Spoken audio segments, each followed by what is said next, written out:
and welcome back to the Film and TV channel. You're all staying safe and well, and we've got a film to have a look at today. Please, if you do like what I do, please press that subscribe button, push the bell notifications. So these vlogs are coming out. I try and do film reviews, TV drama reviews, information vlogs, everything film and TV.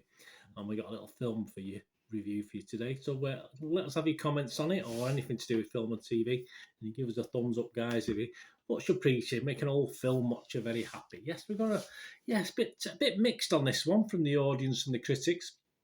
We're going to look at Don't Worry Darling, a 15th for 123 minutes, a psychological thriller directed by Olivia Wilde, who did Booksmart, one of my favourite films of all time. So, this was from a screenplay by Kate Silberman, based on a story by Carrie Van Dyke, Shane Van Dyke, and Silberman themselves.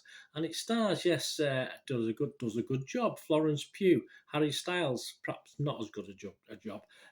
Gemma Chan, Kiki Lane, Nikki Kroll, and Chris Pine also star, amongst others. How's it doing? How's the public thinking? Oh, the Rotten Tomatoes audience liked it. Give it 4 out of 5, 77% positivity. And the consensus, they put all the little heads together. The ending isn't for everyone, they say. It isn't. But the cast, especially Florence Pugh, helps Don't Worry Darling make the most of a story with fairly few surprises. Okay, all right, well, that's... based on that synopsis, I think a 4 out of 5's a little bit high, wouldn't you say? Internet Movie Database, Joe Public, 6.3 out of 10. That's based on over 15,000 reviews, so that's a lot of reviews. 8,751 scored it 6 to 9. And just 2,777 scored it between 2 and 5. So, again, positive, 76% positivity. This was released even on September the 23rd, 2022 by Warner Brothers. And what's it about? Well, It's about a 1950s housewife living with her husband in a utopian experimental community. Begins to worry that his glamorous company could be hiding disturbing secrets. There you go. How they all got there and how they did it, who knows? But we don't get it too early to find that out. There's a bit of backstory to the lead character, but yeah, it's just go with the flow. The critics, yes, they're not as enamoured as the public. Rotten Tomatoes critics, only 38% positivity, so well down on their audience. 248 reviews, an average rating of just 5.4 out of 10. 94 fresh, which is good, but 154 rotten. And their consensus of the critics, despite an intriguing array of talent on either side of the camera, except Harry Styles, Don't Worry Darling is a mostly muddled rehash of overly familiar themes. Yeah, sorry, I don't like Harry Styles. Metacritic gave the film a weighted average score of 48 out of 100. So again, not overly impressed based on 59 critics. And they scored it anywhere between a 40 and 80 out of 100. Let's have a look at some of the critics. Let's name and shame, or name and blame, or name and congratulate. And that doesn't rhyme, but I'm not gonna. Shouldn't be cruel, should I? Wendy Hyde here from the UK, the Observer here in the UK. She said Pugh is phenomenal. She is throwing everything she has into her role and carrying large chunks of the film more or less single-handedly. Yeah, I have to agree with that. Wendy, she's the best thing about the film for me. Shame about some of the other actors. Some do a good job, but the bloke playing her husband didn't do so well. But I'll finish that now. I'm not going to pick on Harry Styles anymore. He was not the greatest singer in my books, and certainly not the greatest actor. But it's early days for him. I'm sure he might improve. Emily Zemler from The Observer said, an evocatively shot, compelling and acted psychological thriller that managed to be just original enough to stand apart from its obvious influences.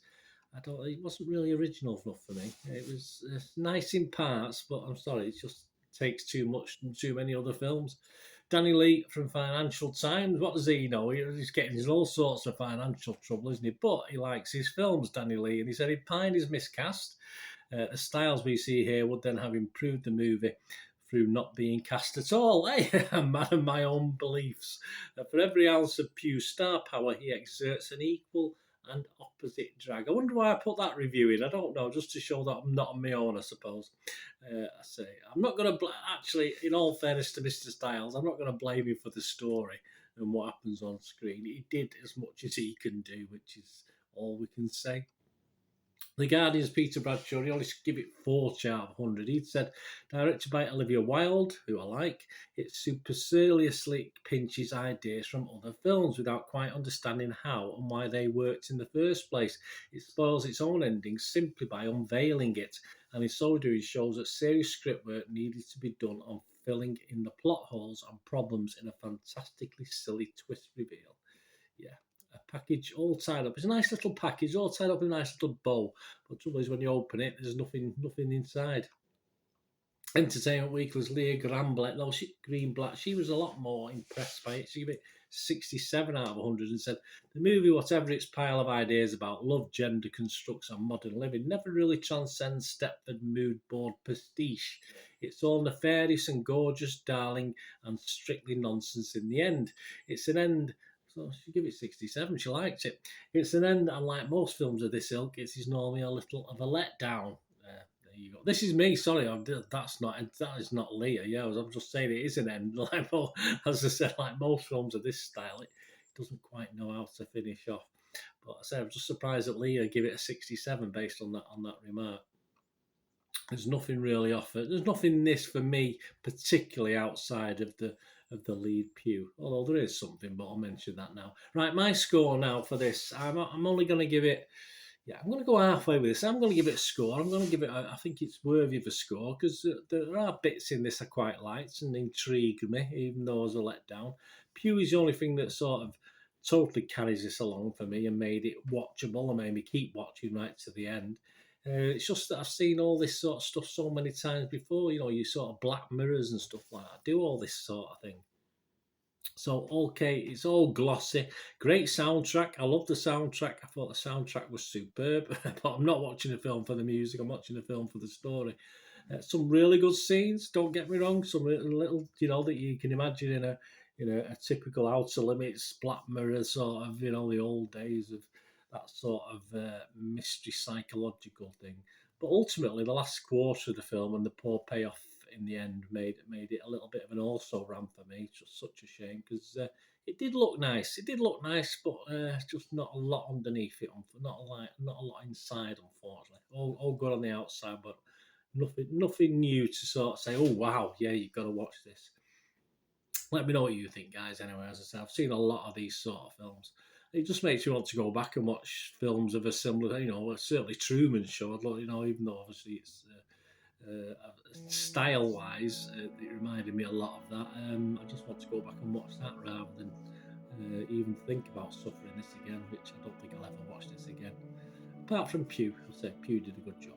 Thanks for watching. Let me know what you think, guys, please. Until we meet again, that's one thing, don't I? Please stay safe, everyone.